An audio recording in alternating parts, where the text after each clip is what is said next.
I think it's a great goal to have. I don't think that, you do need space for folks to gather. In fact, that's what it really the very definition of being human is to do that and to have a shared space, especially through COVID, where we've all been on Zoom for seems forever. So it's a great goal.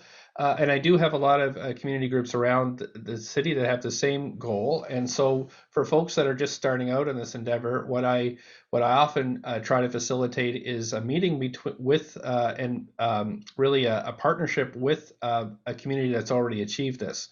So they can explain the steps of how to raise funds, how to select a site, how to build partnerships. So for example, I've been working with the Filipino community exactly in the same way, and or for example, Hogan's Alley Society.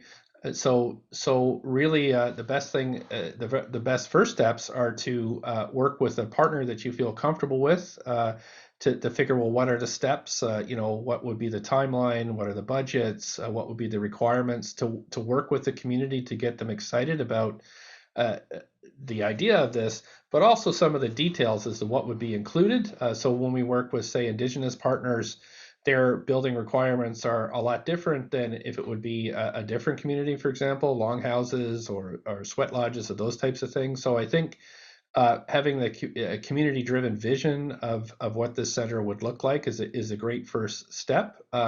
City often provides small grants to get this underway to help you with initial steps of planning.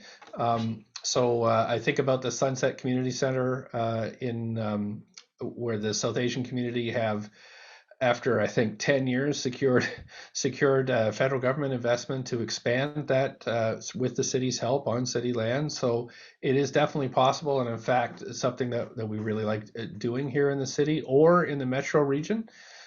Most people don't know that, for example, Metro Vancouver is one of the largest housing developers in the region, and they actually have quite a lot of land available that they're just starting to unlock now.